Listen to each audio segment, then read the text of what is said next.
Now, I had played music in church all my life.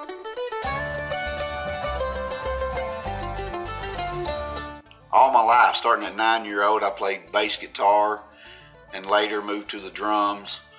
And I played in church my whole life as a teenager. You know, like I said, I started about 9 years old and up into my teens.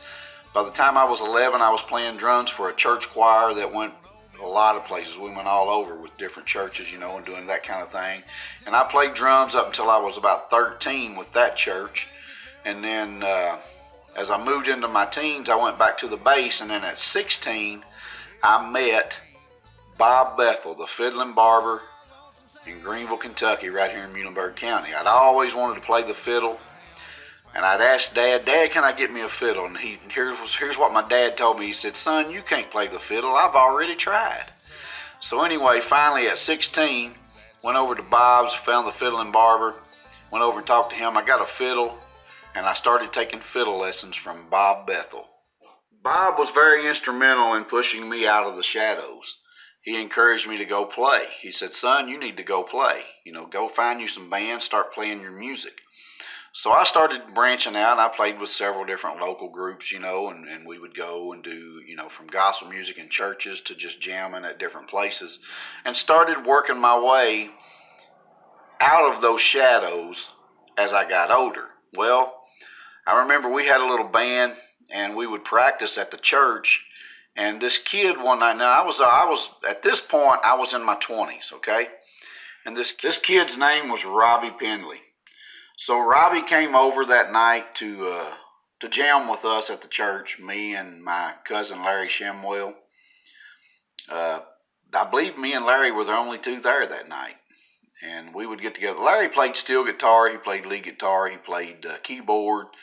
He was a great musician, and he was a songwriter also. We wrote together. But anyway, Larry and I, and Dad may have came down to listen on that one. And let's see, maybe my brother came in and played drums that night. I can't remember. But Robbie Penley came. That I do remember, because that was another turning point for me. Robbie came and he had this satchel full of harmonicas. Now, I toyed with the harmonica since I was a kid. You know, I've had one all my life. As far back as I can remember, I think I've always had a harmonica. And, you know, we'd blow around on it, and I'd make little tunes that I'd heard, pretty much playing straight harp. I had no idea what a cross harp was, just blowing in, drawing, you know. Both my grandfathers played harmonica. Hazel Jones, on my dad's side, he played guitar, and he played harmonica a little bit. And I can remember him sitting in the porch swing, you know, and he'd grab a harmonica when I would just have it playing as a toy. And he would play a little something, you know. And at that time, I wasn't really interested in what they were playing. I was a young kid. I wish now that I had. And then I remember one time, Daddy Paul, that's my grandpa on my mom's side, I remember sitting on the porch with him one time, and I had that harmonica running around. You know, I was one of those kids that was running around with an instrument most of the time. When we were playing, I would have an instrument, with a harmonica, a fiddle, something, you know. And I had my harmonica. It was just a little bitty dude. I was probably, I don't know, 9 or 10, maybe that old. And Daddy Paul said, give me that harmonica, boy. And man, he cut loose, and he at one time was probably a pretty exceptional harmonica player, because he got the attention of all of us when he blew that thing.